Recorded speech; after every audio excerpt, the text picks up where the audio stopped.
Sahabat LMI, sebelum melanjutkan tayangan ini, subscribe dulu, like, lalu komen, kemudian di-share ke yang lain. Let's go.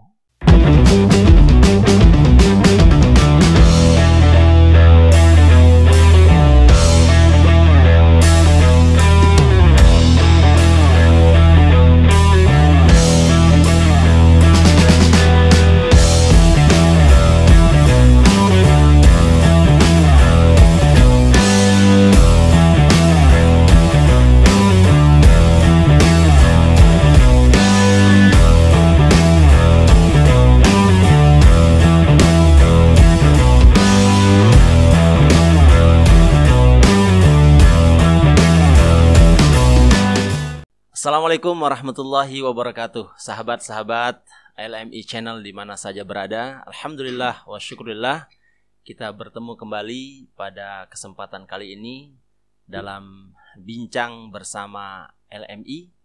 Dan spesial pada malam hari ini kita sudah kedatangan tamu, dua tokoh sentral di organisasi beliau.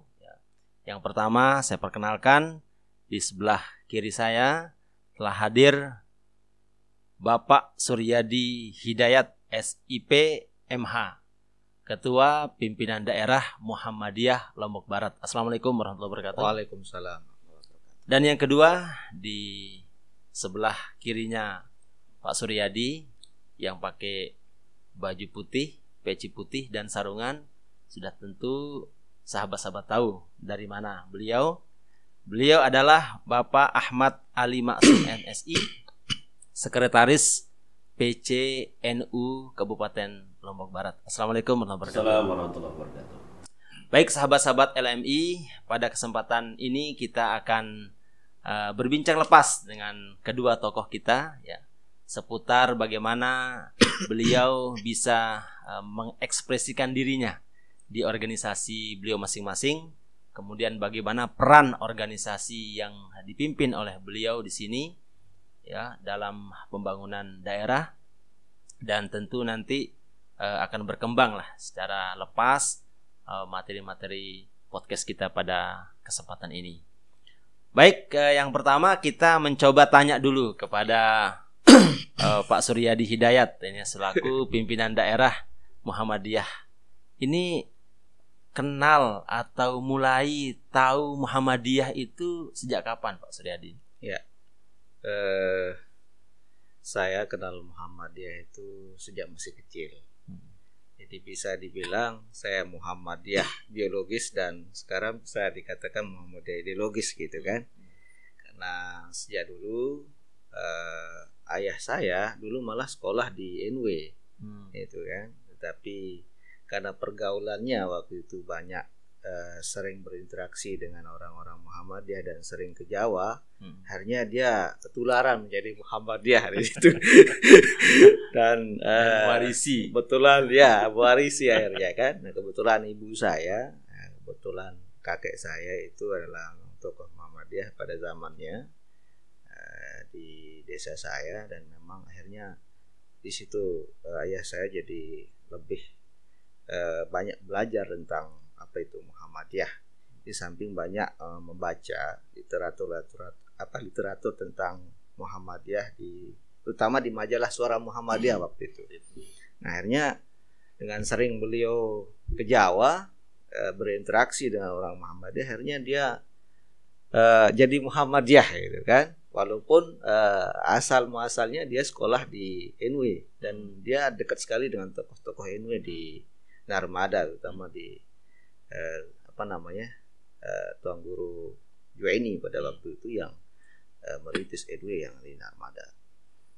Nah, saya sendiri masuk bagian dari biologisnya, karena beliau juga pengurus waktu itu, dan akhirnya dari sejak tamat SD saya sekolah di Muhammadiyah, tepatnya di Muallimin Muhammadiyah Yogyakarta.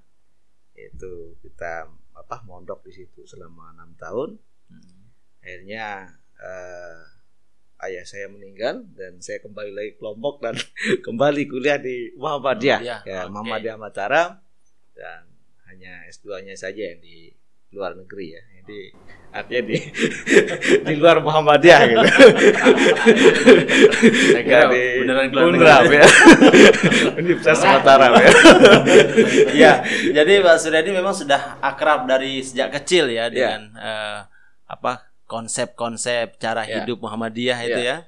Meskipun tadi disebutkan bahwa Bapak sempat juga dulu di NW, tapi karena pergaulan kemudian banyak berkembang di lingkungan Muhammadiyah, dan itu diwariskan kepada anaknya ya. Betul. Di samping beliau sering pengajian, mendatangkan tokoh-tokoh Muhammadiyah. Akhirnya kita waktu itu kecil-kecil sering mendengarkan, akhirnya ya kerasukan juga gitu. Ya positif. Ya, kalau ini sekarang Pak Ahmad Ali Maksum selaku sekretaris ya. Kita sahabat-sahabat LMI, kita sudah mengundang ketua PCNU ya, tapi memang padat sekali jadwal beliau dan malam hari ini diwakilkan oleh Pak Ahmad Ali Maksum selaku sekretaris beliau, dan ini sekretaris yang sangat aktif dan luar biasa ya, lincah ya. Baik, kalau Pak manggilnya siapa nih, Pak Ali Maksum ya, yang akrabnya. Tahu dan bisa akrab dengan dunia Nahdlatul Ulama itu sejak kapan? Sejak belum dilahirkan. Jadi karena memang dari kakek, dari buyut, dari sana itu memang sudah NU, dan kita terlahir di pondok pesantren yang memang pondok pesantren NU, lingkungan keluarga NU. Jadi saya belum dilahirkan memang sudah NU. Jadi baru niatnya sudah. Baru niat ya. Sebelum lahir. Kalau Pak Suryadi tadi Pak Ketua itu jadi kecil, jadi jadi sempat belum Muhammadiyah. Kalau saya sebelum hari sudah. Jadi artinya nanti tiba-tiba di tengah jalan kalau Pak Suryadi tiba-tiba keluar dari Muhammadiyah, sudah ada bekas jejak kecil. Udah biasa. Ya betul. Kalau saya memang dari lahir, dari sebelum lahir udah laful mahfuznya sekarang, dan insya Allah sampai yaumul kiamat tetap. Insya Allah nanti kalau ditanya malaikat agama apa, saya nanya, saya nanya itu. Udah cukup mewakili pertanyaan yang lain ya. Memang tadi pas beliau berdua datang ini, begitu saya bertemu, sudah dari cara berpakaian sudah menandakan ini Muhammadiyah, ini NU. Ya, terus kalau ini Pak Suryadi, kalau menjadi pengurus di Muhammadiyah itu merintisnya dari apa? Ya, saya ikut di kepengurusan Muhammadiyah itu sebenarnya aktif di organisasi itu sejak kita masih di SMP ya. SMP SMA, waktu di pondok, kemudian melanjut ke mahasiswa IMM, dan kemudian di kepengurusan struktural itu di Muhammadiyah Lombok Barat itu pada tahun 2000. Ya, masuk di situ hampir sekarang 2020 tuh hampir 20 tahunan itu kan. Kita 20 tahunan kita ikut berkecimpung di kepengurusan. Ya, sebenarnya udah masanya pensiun gitu, tapi kan tidak ada istilah pensiun di Muhammadiyah. Kita tetap fastabiqul khairat ya, untuk berjuang untuk kebaikan ya. Secara strukturalnya cukup lama saya di Muhammadiyah. Jadi saat ini kita berusaha untuk bagaimana mengembangkan mengembangkan organisasi Muhammadiyah. Istilah pengurus yang pertama di Muhammadiyah itu apa? Memulai menjadi pengurus itu di level apa istilahnya? Oh, dulu di majelis pengkaderan kan. Di Muhammadiyah itu kan secara struktural ada ketua, kemudian ketua umum, ada wakil-wakil di situ yang membidangi. Ada banyak wakil di situ, kemudian sekretaris umum, bendahara, dan ada majelis-majelis di bawahnya. Dari situ mulainya. Ya. Nah, kalau Pak Ali Maksum, saya kayaknya lebih tua dari Pak Suryadi kalau urusan organisasi. Oke, siap. Saya di PCNU itu ini tahun keempat masa muktamar saya. Artinya sudah 20 tahun di PC. Jadi itu sebelum di PC saya mengawalinya dari ranting terendah, itu dari desa terus ke MWC tingkat kecamatan. Jadi cukup lama. Jadi Insya Allah sebelum NU di Lombok Barat kita Ya. jalan tikusnya apa? Iya. Kata teman-teman aktivis, jangan mengaku aktivis kalau belum tahu jalan tikus gitu ya. Berarti beliau ini aktivis benar ya. Nah, terus kalau Muhammadiyah kerja-kerja ini hari-hari ini apa? Bagian dari apa? Mewujudkan misi daripada organisasi itu apa? Ya. Jadi tujuan Muhammadiyah didirikan oleh Kiai Ahmad Dahlan itu termaktub dalam Al-Qur'an surat Ali Imran ayat 104. A'udzubillahi minasyaitonir rajim. Bismillahirrahmanirrahim. Wa takum minkum ummatun yad'una ilal khair wa ya'muruna bil ma'ruf wa yanhauna 'anil munkar wa ulaika humul muflihun. Jadi pertama adalah gerakan Islam gitu kan. Bagaimana gerakan Muhammadiyah itu gerakan Islam itu adalah mengajak kepada yang ma'ruf dan mencegah kepada yang mungkar gitu kan. Dan mereka lah orang yang beruntung. Jadi itu salah satu visi misi Muhammadiyah sejak didirikan adalah menegakkan dan menjunjung tinggi agama Islam sehingga terbentuk masyarakat yang utama, adil, makmur, yang diridhoi oleh Allah Subhanahu wa taala. Kemudian yang kedua adalah gerakan dakwah. Nah, ini salah satu misi kita adalah berdakwah, menghidupkan dakwah bil hal, bil kaul. Jadi selain mungkin mengajak tetapi juga mengundang. Ini kita lakukan adalah gerakan baik itu dalam bentuk pengajian, kemudian bentuk diskusi dan sebagainya, kajian-kajian dan sebagainya, itu tetap kita lakukan itu dalam setiap pekan, bahkan itu kita lakukan di Muhammadiyah. Oke. Baik, kalau di NU sendiri, Pak Sekretaris. Hari ini kita di PCN Lombok Barat sedang penguatan kelembagaan, sedang penguatan struktur. Jadi anak termuda kita di PCN Lombok Barat hari ini adalah GMNU, Generasi Muda Nahdlatul Ulama. Itu dibentuk sudah lama atau kita bentuknya baru? Karena ini anak termuda di Nahdlatul Ulama. Oh, ini strukturnya dari pusat atau Dari pusat. Oh, dari pusat. Nah, kita di NTB kita pertama, Lombok Barat. Ini anak termuda, baru tadi siang saya buka rakernya. Ini concernnya di dunia seperti ini. Jadi concernnya dakwah virtual. Nah, sehingga ada sekitar 18 badan otonom dan lembaga di PCN Kabupaten Lombok Barat itu sudah hampir 100% terbentuk. Nah, sehingga struktur yang ada di PCN itu kan sederhana sekali. Itu ada mustasyar, ada syuriah, ada tanfiziyah, dan awan. Hanya ada 4. Nah, sehingga distribusi fungsi-fungsi di PCN itu dihabis didistribusikan ke masing-masing lembaga dan badan otonom. Sehingga semua badan otonom dan lembaga yang ada di PCN Lombok Barat memiliki hak kemudian yang sama untuk menyebut dirinya sebagai bagian dari PCN Kabupaten Lombok Barat. Oke. Nah, terus kalau dukungan pemerintah daerah ini terkait dengan pengembangan organisasi baik Muhammadiyah maupun NU itu seperti apa? Ya, ini jujur-jujur aja nih ya. Nggak usah terlalu serius ini. Santai. Santai juga. Ya, alhamdulillah secara kelembagaan Muhammadiyah punya hubungan yang baik lah ya dengan pemerintah daerah. Bahkan selama ini apa yang menjadi hajatan kita di Lombok Barat terkait dengan momen-momen penting, ya alhamdulillah ada responsif lah terhadap kebutuhan kita di Muhammadiyah oleh pemerintah daerah. Nah, hanya ini kan perlu dilakukan secara struktur kelembagaan, artinya tidak hanya di Muhammadiyah tapi kita semua elemen masyarakat ormas Islam itu bisa dirangkul oleh pemerintah daerah.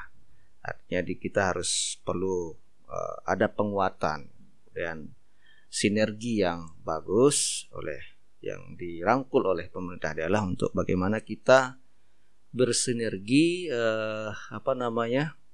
ormas ini agar kemudian nanti kita bisa bergabung dalam hal memajukan program-program pemerintah. Hal ini harus dilakukan secara struktur karena programnya pemerintah daerah ya, selama ini kan pemerintahan Pak Fauzan Khalid ini kan baru setahun. Artinya ini masih panjang. 4 tahun ke depan beliau akan memimpin Lombok Barat. Tentunya 4 tahun ke depan ini kami menunggu beliau dan bahkan kami akan memberikan masukan ke beliau bagaimana kemudian ormas ini bisa dilibatkan dalam program-program kepemerintahan agar kemudian kesetaraan, kemudian keselarasan, keadilan, kemanfaatan bagi keumatan itu betul-betul dirasakan, kira-kira begitu. Oke, kalau di kacamata NU sendiri di Lombok Barat bagaimana? Saya hampir sepakat ya dengan Ketua PD Muhammadiyah. Sampai hari ini kita tidak pernah bersinggungan dengan pemerintah daerah. Hal-hal yang sifatnya bisa kami typing program-program pemerintah di PC itu kami lakukan. Diminta maupun tidak diminta. Karena NU terbiasa melakukan dakwah, mau diminta atau tidak tetap berdakwah. Mau disukai atau tidak disukai oleh pemerintah, kita tetap baik ke pemerintah. Karena memang NU terbiasa kemudian melakukan supporting kepada pemerintah, baik di level pemerintah daerah sampai pemerintah pusat. Kalau ada hal-hal yang memang perlu kita berikan kritik yang sehat, itu kami sampaikan dengan cara-cara yang baik, yang tidak perlu kemudian dilihat oleh banyak orang. Karena itu ajaran agama kita mengajar kita kalau ada pemimpin yang kurang pas menurut rakyatnya, ya harus diingatkan dengan cara. Tapi sampai saat ini belum pernah. Jadi artinya masih kita lihat pemerintah daerah berada pada track yang sesuai. Hanya masalahnya memang sama dengan Ketua PD Muhammadiyah tadi, kita berharap pemerintah daerah bisa merangkul seluruh ormas, mengajak seluruh ormas berbicara bersama, kita cari bersama solusi daerah kita mau seperti apa untuk memajukan bersama-sama. Dan karena itu yang belum barangkali menurut dilakukan. kita sama Pak Ketua ya. Duduk bersama itu belum. Bersama. Oke. Menurut PD Anjani Pak. Iya, siap. Ya, kita balik. ya, kita berangkat dari saja jadi narasumber. Saya pernah mendengar statement Pak Bupati waktu itu kan bahwa beliau nanti akan mengajak kita duduk bersama, melibatkan organisasi-organisasi sosial keagamaan ini. Musda waktu itu kan? Ya, waktu Musda itu beliau menyampaikan demikian ya. Duduk bersama nanti akan kita buatkan program yang melibatkan semua organisasi, dan itu baik ya, baik, dan kita sambut. Dan kata Pak Ketua PD Muhammadiyah tadi bahwa masih 4 tahun kepemimpinan Pak Fauzan, artinya masih banyak waktu untuk beliau melakukan hal-hal strategis ya bagi ormas gitu. Saya kira begitu. Ini jawaban saya. Ditanya balik gitu ya. Nah, terus gini, kita mengakui ya, dan ini menjadi fakta bahwa seringkali di bawah itu kan seringkali menjadi gesekan ya, satu paham keagamaan dengan paham yang lain ya. Barangkali juga dibawa oleh NU mungkin berbeda dengan paham yang Muhammad dan sebagainya. Tapi ketika di atas biasa-biasa saja ya, artinya di bawah gesekan itu yang sangat besar terasa ya. Lalu bagaimana ini dari pimpinan-pimpinan ormas yaitu meredam ya, atau meminimalisir lah terjadinya gesekan-gesekan di bawah ini, karena ini riskan, karena mengganggu pembangunan daerah juga kan kalau sering kali terjadi hal-hal demikian. Gimana Pak Ketua PD? Ketua NU dulu. Oh, kita balik sekarang. Kita balik. Sesungguhnya kita di PCN Lombok Barat menurut kami hari ini sudah sangat kecil gesekan itu, karena memang kita keras memberikan pemahaman kepada warga Nahdien tentang Islam wasatiyah. Moderasi Islam itu memang itu menjadi salah satu ajaran pokok di Nahdlatul Ulama. Jangan gara-gara ada yang kunut dan tidak kunut kemudian berhenti bersaudara. Jangan gara-gara ada wajah tuh dan ini wajah tuh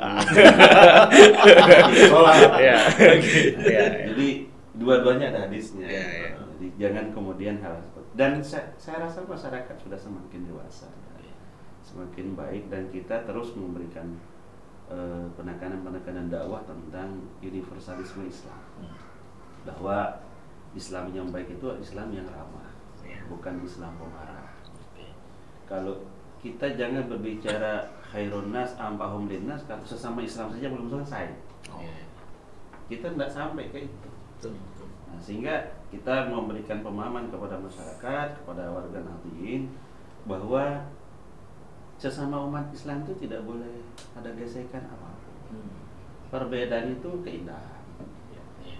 Karena Allah sendiri di Al-Quran wa qad karramna bani Adam. Tidak hanya urusan kamu agama Islam, siapapun kamu, kalau kemudian anak Adam, Allah muliakan. Kalau kita melihat diksi bahasa dalam Al-Quran itu, artinya kita ini terlalu jauh dari Tuhan kalau kemudian hanya sibuk dalam soal-soal ru'yah. Nah, hari ini masyarakat saya rasa sudah mulai semakin dewasa tentang perbedaan-perbedaan. Toh saya dengan Pak Suryadi, kalau beda jenis kelamin udah saling sutar terang.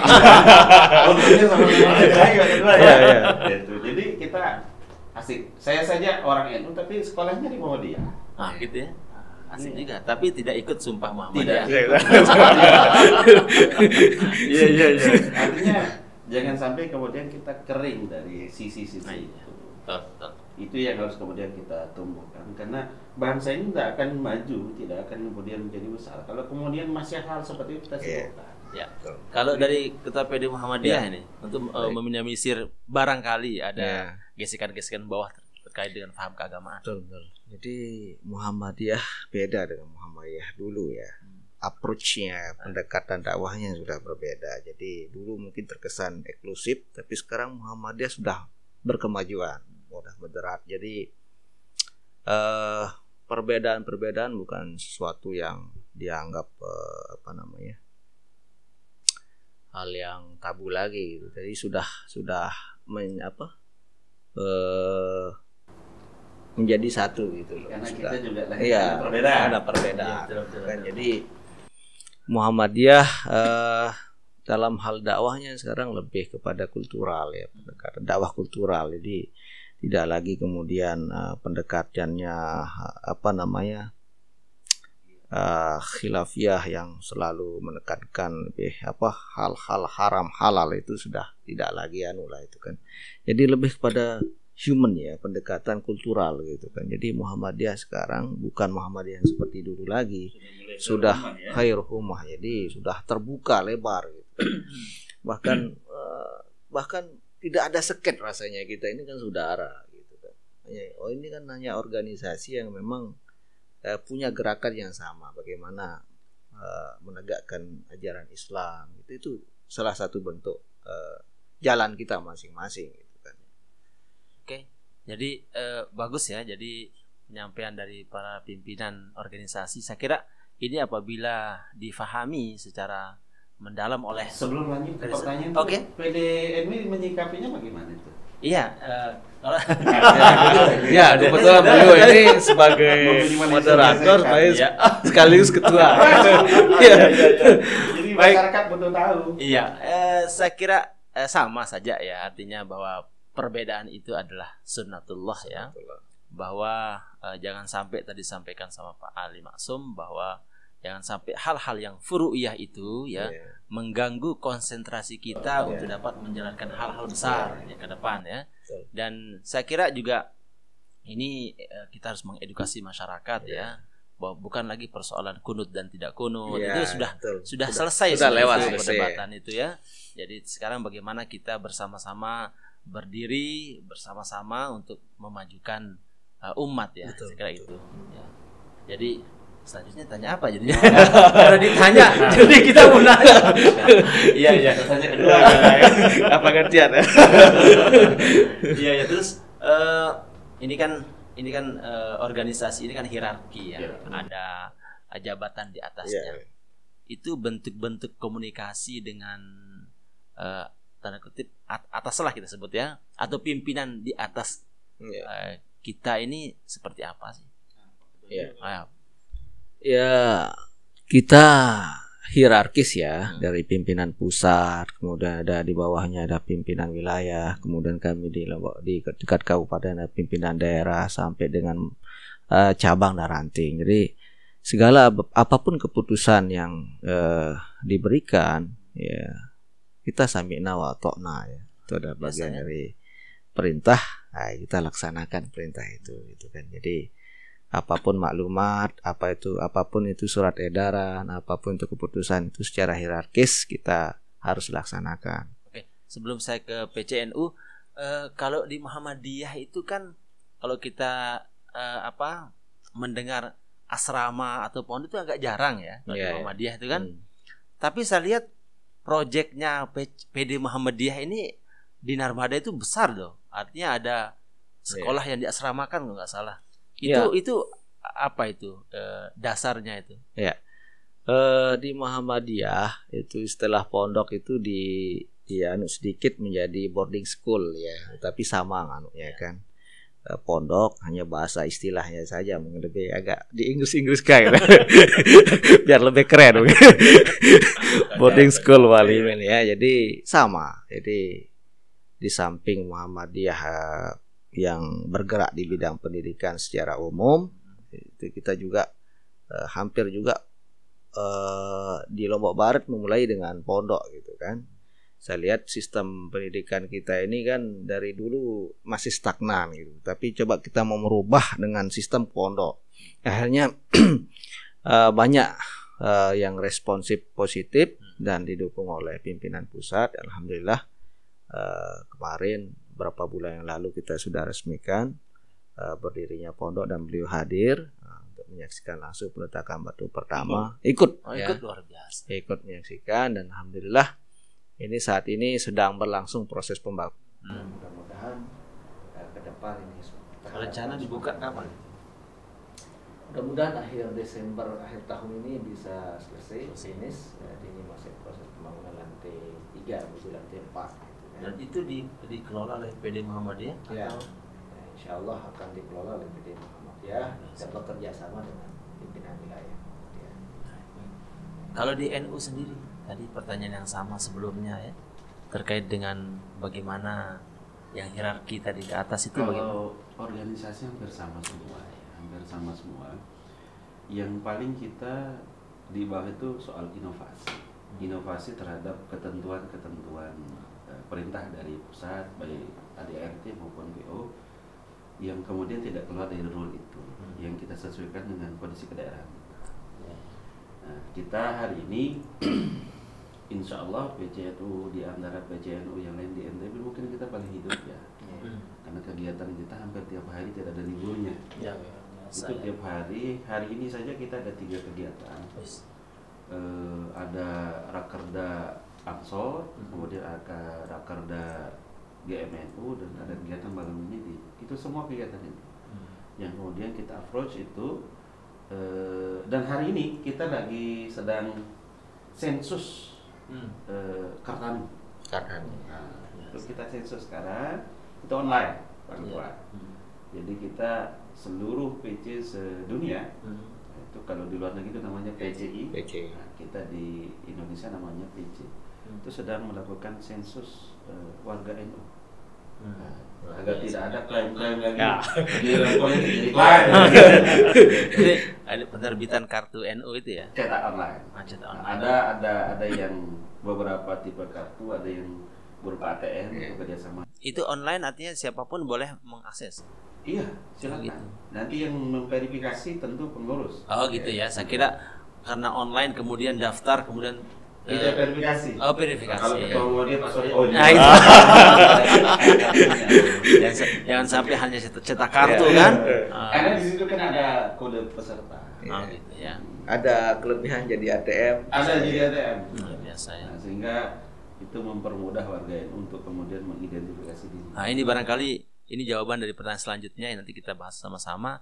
Di podcast sebelumnya kita menghadirkan pemimpin redaksi salah satu TV swasta di sini, yaitu kita bicara tentang konvergensi media ya, tentang bagaimana sekarang tantangan media itu ya, tantangan karena semakin banyaknya maraknya ini tayangan-tayangan di media sosial seperti ini ya, ada YouTube, ada Instagram, ada Twitter dan sebagainya.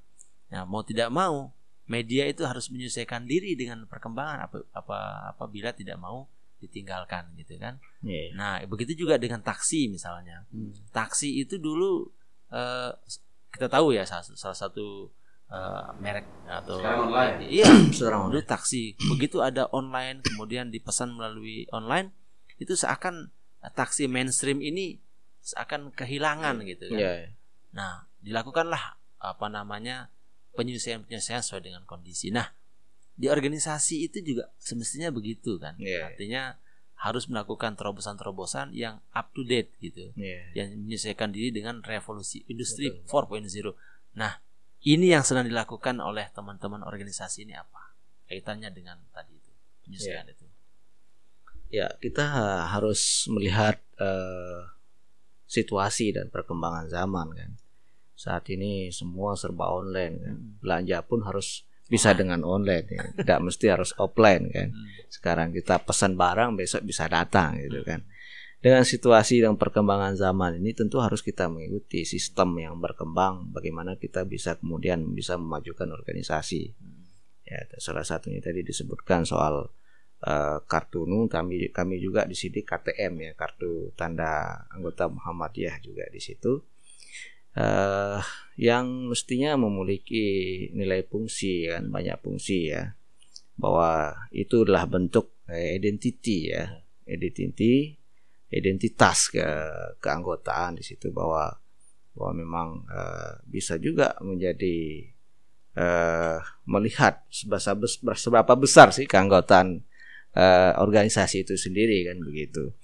Nah, jangan sampai kemudian disalahgunakan. Anggaplah pilkada yang sekarang ini kan 7 kabupaten kota gitu kan. Jangan sampai kartu itu menjadi senjata ampuh dijadikan sebagai bukti calon seorangan, kira-kira apakah masuk apa enggak gitu kan. Sebagai identitas ya, ini kan salah, jangan sampai kemudian disalahgunakan. Betul. Kira begitu. Jadi mari kita manfaatkan wadah organisasi tempat kita berdakwah ini untuk beramar ma'ruf nahi munkar, untuk selalu berlomba-lomba dalam kebaikan. Bagaimana sistem yang sekarang yang begitu multifungsi itu bisa dimanfaatkan gitu. Dengan kreasi-kreasi yang ada, ya kita ikuti tatanan zaman yang saat ini, saya kira begitu. Baik. Kalau di NU sendiri Pak Ali Maksum, kita tetap merujuknya pada Al-Quran. Ud'u ila sabili rabbika bil hikmah wa mau'izatil hasanah wa jadilhum billati ahsan. Terkait bil hikmah ini, hari ini dakwah bil medsos. NU tidak tabu dengan perkembangan seperti itu. Kami di NU punya NU Channel. NU Channel itu isinya tentang berbagai hal. Di situ bisa diakses oleh siapa saja. Kegiatan-kegiatan NU. Kegiatan-kegiatan NU dan mau belajar tentang ke-NU-an semua ada di situ. Kemudian kita juga punya media-media lokal. Masing-masing PC kemudian berimprove untuk itu. Nah, sekarang anak-anak muda NU itu sedang berbicara tentang konten kedaerahan. Nah, sehingga itu seperti ini punya YouTube anak-anak ini sekarang di GMNU. Berarti setelah rakerda GMNU ini bakal berseliweran ya? Iya. Sebelum rakerda ini kita sudah punya sekitar 7 channel YouTube di PC. Tapi itu kader-kader yang kemudian Nah, secara resmi itu sekarang PC itu punya GMNU. Dia yang memang secara resmi punya mandat untuk mengurusi dunia medsos seperti itu. Nah, sehingga dakwah-dakwah virtual kita itu semuanya lewat situ yang pada level PC. Ada juga yang kemudian tidak hanya soal dakwah, kita kegiatan-kegiatan sosial kita banyak. Kita punya Lazisnu. Nah, kemarin di kegiatan Muharram ini kita juga banyak berbagi, termasuk di Kecamatan Kediri. Itu kita berbagi kemarin di PA Globor, kemudian di beberapa tempat yang lain. Alhamdulillah karena kita punya koin NU. Itu ada yang kita sebar ke Indomaret, Alfamart, dan mat-mat yang lainnya. Ada yang persorangan ke rumah-rumah itu kita bagi, dan itu ada khusus pengurus yang kemudian menjuk bulanan. Itu kadang sampai 1 pintar pakai rumah. Itu kita hitung. Baik. Kalau bicara tentang kemudahan akses ini ya, NU seperti apa melihatnya? Misalnya satu kelompok organisasi dekat dengan kekuasaan misalnya, seberapa bijak ya memanfaatkan potensi-potensi kedekatan itu? Ormas dengan pemerintah kan tidak boleh bersinggungan sesungguhnya. yang perlu kita lakukan saling mengisi, saling memasuki. Karena negara dan bangsa ini tidak bisa dibangun sendiri. Karena dalam sejarah berdirinya bangsa ini, ormas-ormas ini yang kemudian menjadi pejuang utama. Tokoh-tokoh ormas ini kemudian menjadi penyokong utama berdirinya bangsa. Maka kemudian pemerintah tidak boleh membelakangi ormas. Ini jadi catatan penting bagi siapapun penguasa hari ini pada level apapun, itu tidak boleh membelakangi ormas. Karena sejatinya pemerintah itu tidak bisa tanpa ormas. Dan kita pun untuk menggunakan kedekatan dengan pemerintah juga harus bijak. Jangan semena-mena juga menekan pemerintah pada hal-hal yang sifatnya tidak membangun bangsa. Kita harus tetap kemudian berada pada bagaimana membangun umat ini menjadi umat yang benar dan baik. Bagaimana mensejahterakan umat itu. Kalau Pak PD Muhammadiyah melihat bagaimana? Apakah NU mendominasi misalnya sehingga ini ada jawabnya, hati-hati. Jadi saya sepakat apa yang disampaikan oleh beliau tadi. Tinggal sekarang bagaimana pemerintah itu merangkul. Kita bisa melihat di pusat itu, pemerintah pusat sangat merangkul gitu, ormas-ormas itu. Mestinya di bawah itu juga dilakukan hal yang sama. Ini yang menjadi peran dan masukan kita kepada pemerintah agar kami bisa mengawal, mendampingi, kan? Jadi ormas tidak boleh lepas dari pemerintah. Pemerintah juga tidak boleh lepas dari ormas. Karena the founding father kita rata-rata jejak langkahnya dari ormas. Saya kira begitu.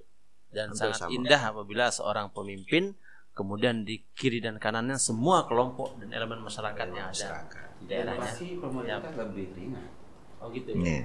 Lebih tidak, artinya ketika mau tidur bisa tidur nyenyak. Kalau saling mengalahkan dengan dan ini masukan yang sangat bagus ya untuk pemerintah daerah ya. Dan insyaallah pemerintah menang. Iya, insyaallah. Karena di Lombok Barat sendiri kan masih agak panjang ya, 4 tahun.